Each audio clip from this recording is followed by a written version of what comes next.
나는 올해 76입니다. 이 나이 되니 알겠더군요. 사람이 늙는다는 건 몸이 약해지는 것만이 아니라 말 한마디에 마음이 무너지는 일이 늘어난다는 뜻이라는 걸요. 그날도 그랬습니다.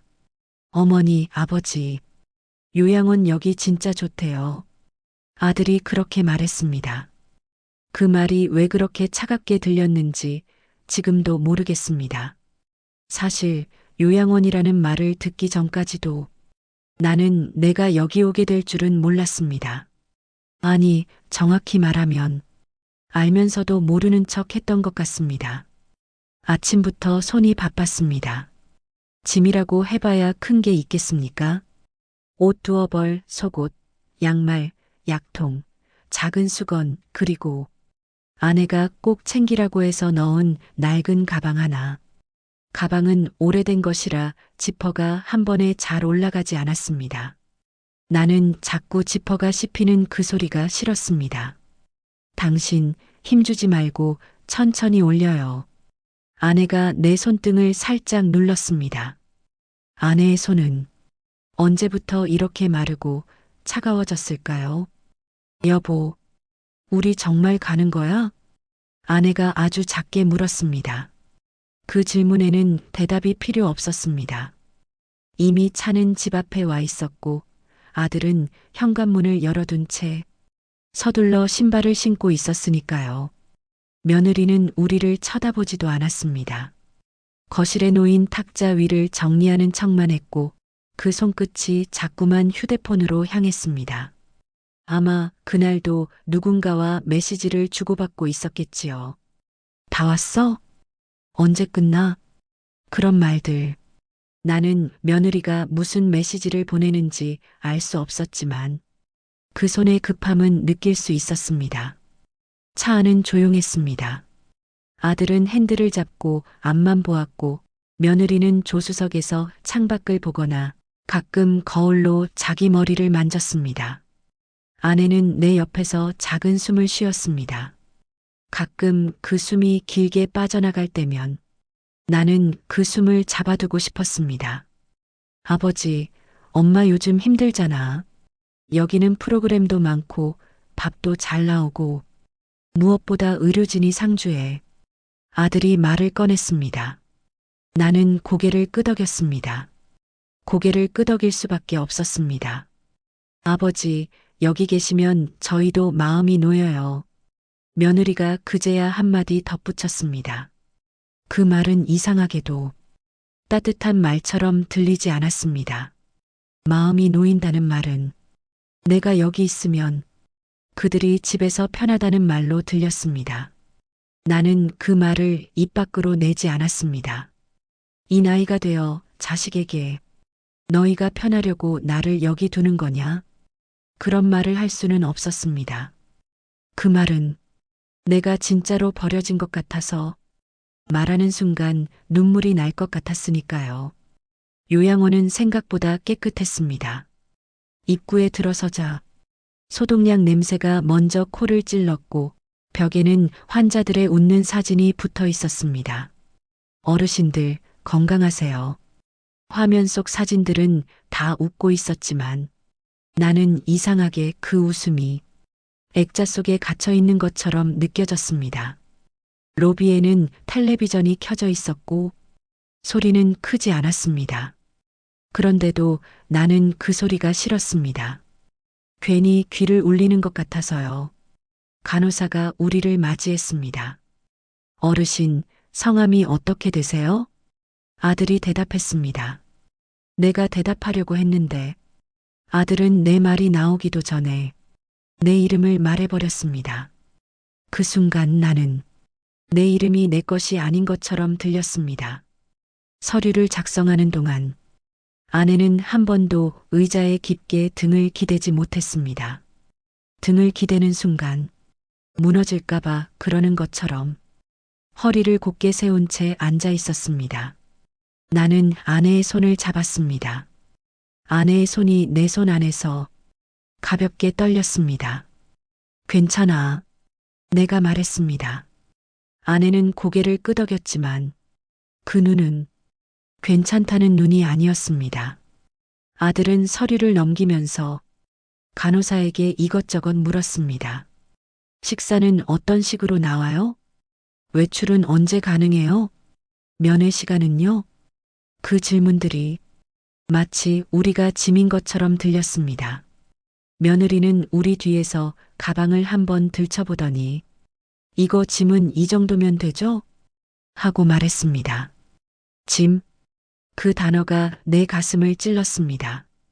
나는 그 가방이 단순한 짐이 아니라는 걸 알고 있었습니다.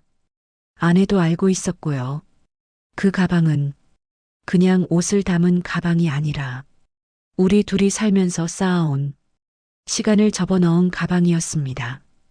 방으로 안내받았습니다.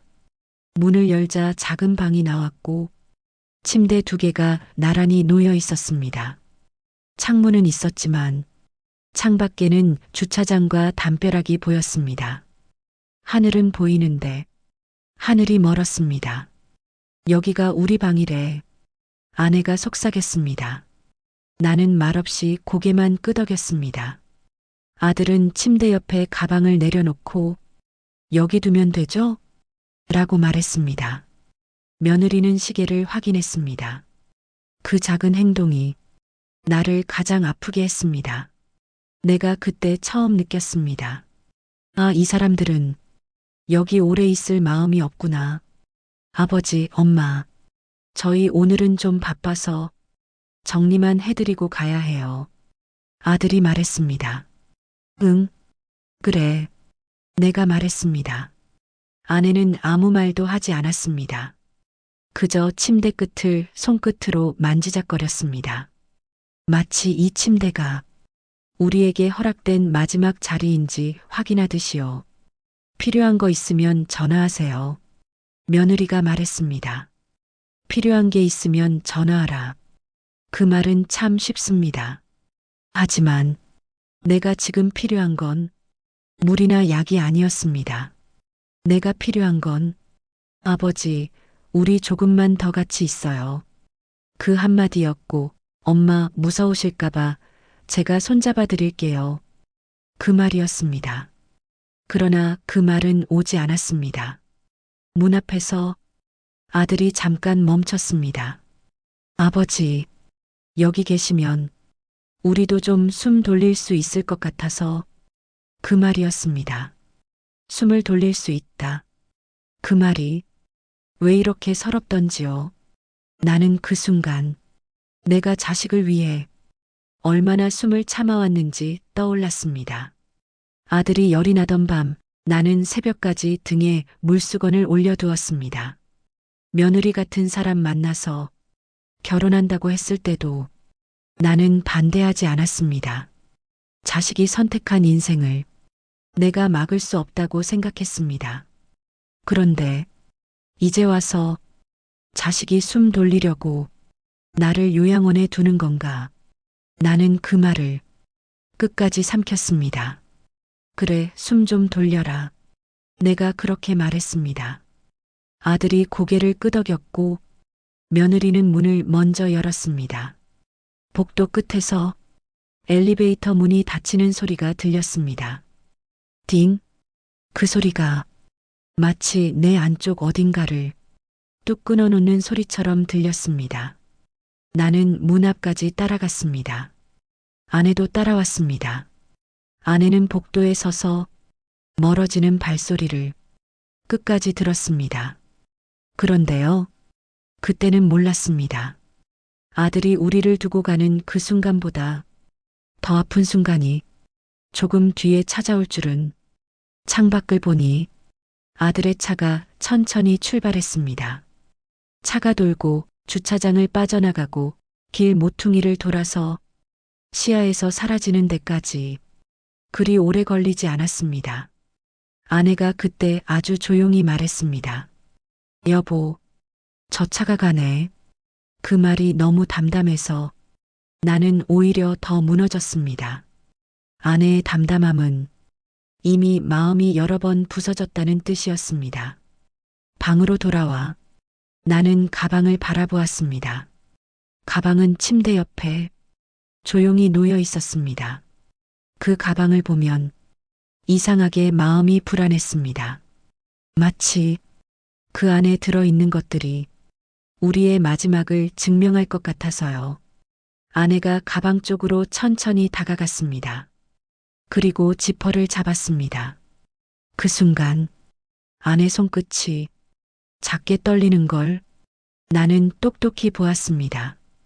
당신, 내가 말하려는데. 아내가 고개를 흔들었습니다. 열어야 해. 아내가 말했습니다. 나는 숨을 삼켰습니다.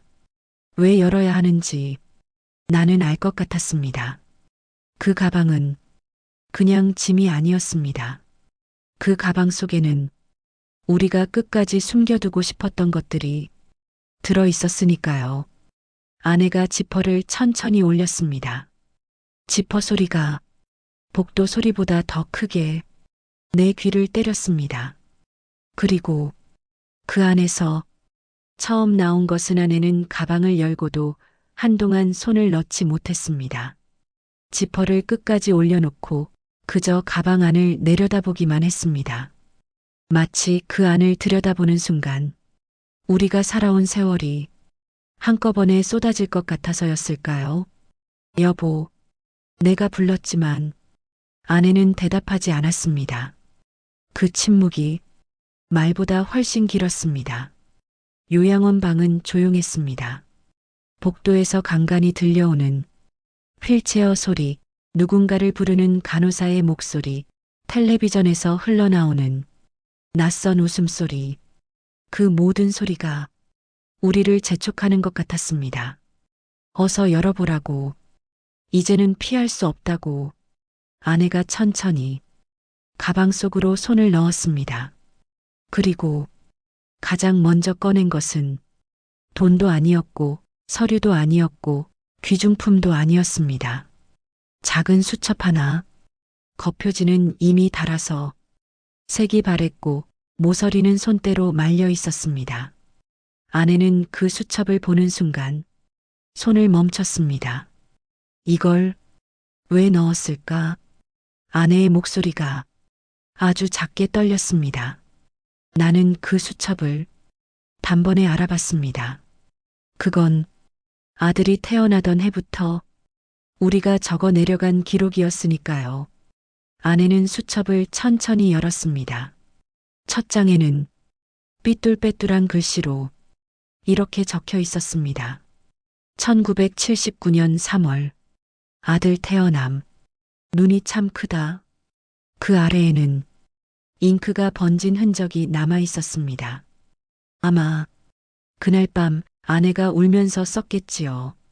당신, 이거 아직도 있었네. 내가 말하자 아내는 고개를 끄덕였습니다.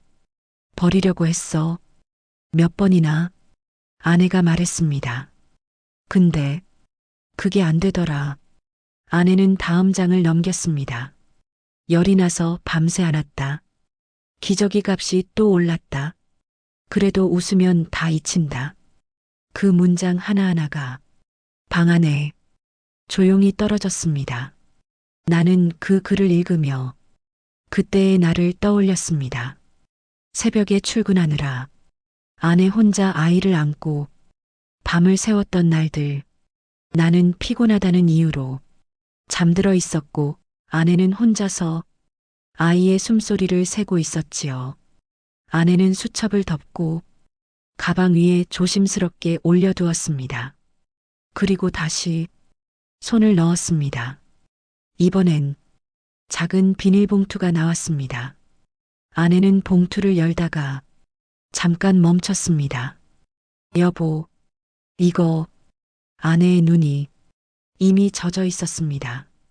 봉투 안에는 약봉지들이 차곡차곡 들어 있었습니다.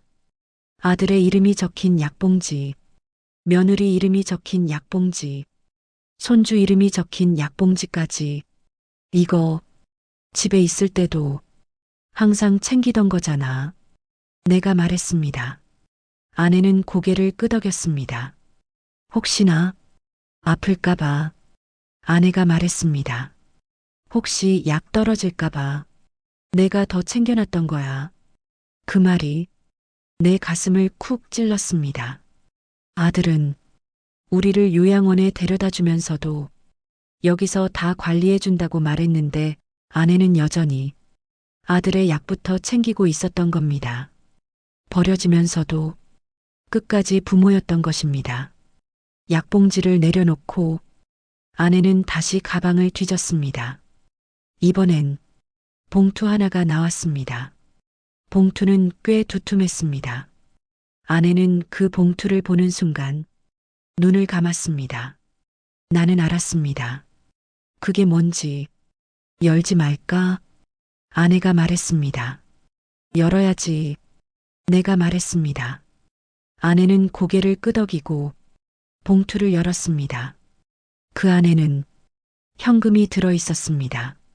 차곡차곡 접힌 지폐들, 큰 돈은 아니었습니다. 하지만 그 돈은 우리에게는 큰 돈이었습니다. 이거 혹시나 해서 아내가 말했습니다. 여기 와서 뭐라도 필요하면 아들한테 전화 안 해도 되게. 나는 그 말을 듣고 한동안 말을 잇지 못했습니다. 우리는 아들에게 전화하지 않으려고 돈을 숨겨서 들고 온 겁니다. 전화하면 미안해할까봐, 전화하면 귀찮아할까봐, 전화하면 또 한 번 버려진 기분이 들까봐. 그 다음에 나온 것은 작은 봉투 하나였습니다. 봉투 앞면에는 아내 글씨로 이렇게 적혀 있었습니다. 혹시나 마지막에 필요할까봐. 나는 그 글씨를 보는 순간 심장이 내려앉았습니다. 이건 뭐야? 내가 물었습니다. 아내는 봉투를 꼭 쥔 채 한참을 말하지 않았습니다. 그리고 아주 조용히 말했습니다. 내가 미리 적어둔 거야. 봉투 안에는 장례비로 쓰려고 모아둔 돈과 간단한 메모가 들어 있었습니다.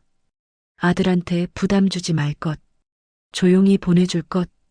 그 문장을 보는 순간 나는 숨이 막혔습니다. 아내는 아들이 부담 느낄까봐 자기 장례까지 미리 준비해둔 사람이었습니다. 그런데 그런 아내를 아들은 요양원에 두고 차를 몰고 떠났습니다. 아내는 그 봉투를 다시 가방 안에 넣지 않았습니다. 가방 위에 수첩 옆에 조심히 올려두었습니다.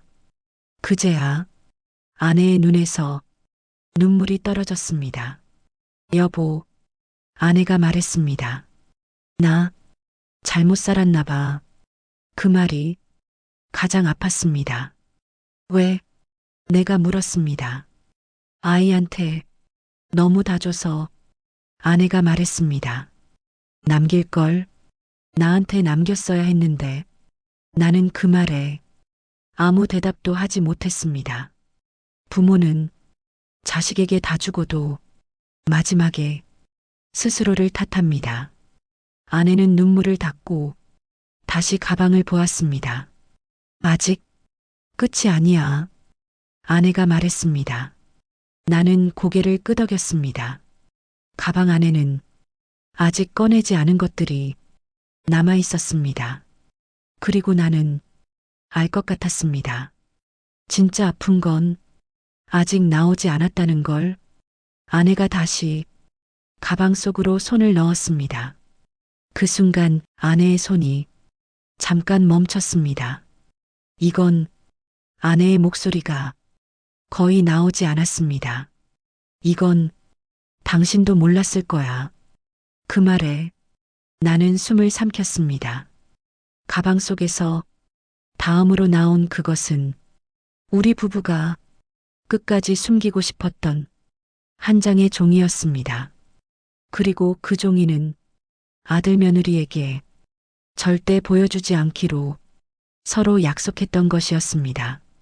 아내의 손이 가방 안에서 멈췄을 때 나는 이미 알고 있었습니다. 이제 더는 가벼운 물건이 나오지 않을 거라는 걸.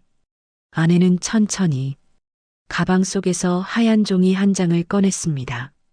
종이는 여러 번 접혀 있었고 접힌 자리는 마치 오래된 상처처럼 선명하게 남아 있었습니다.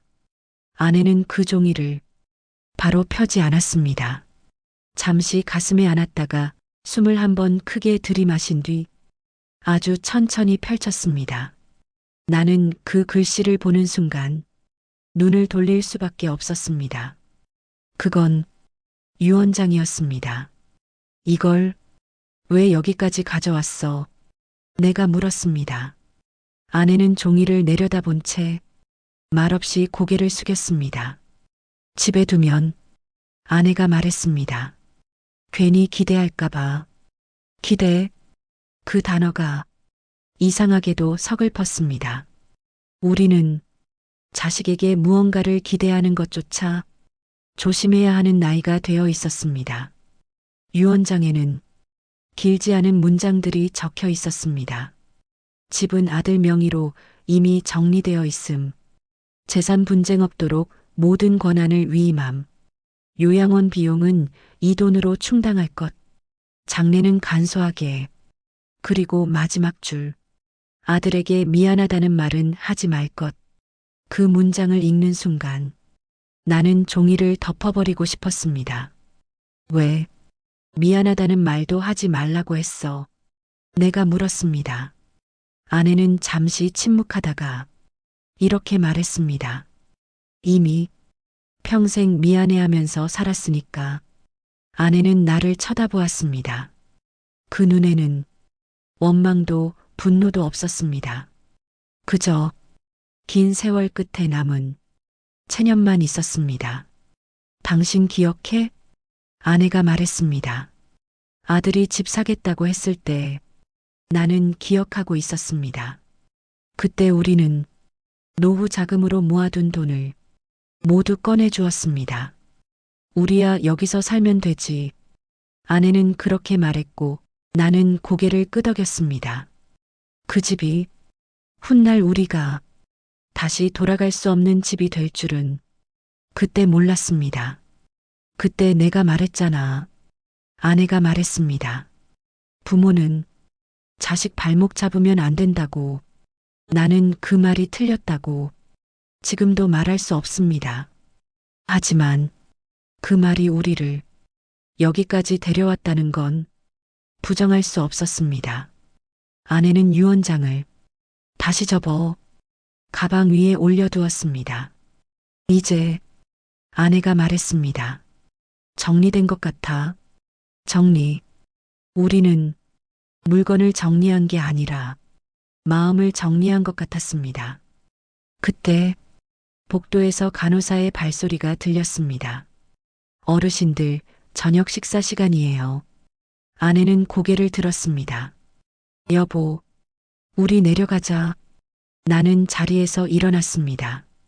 그런데 이상하게도 아까보다 몸이 더 무거웠습니다.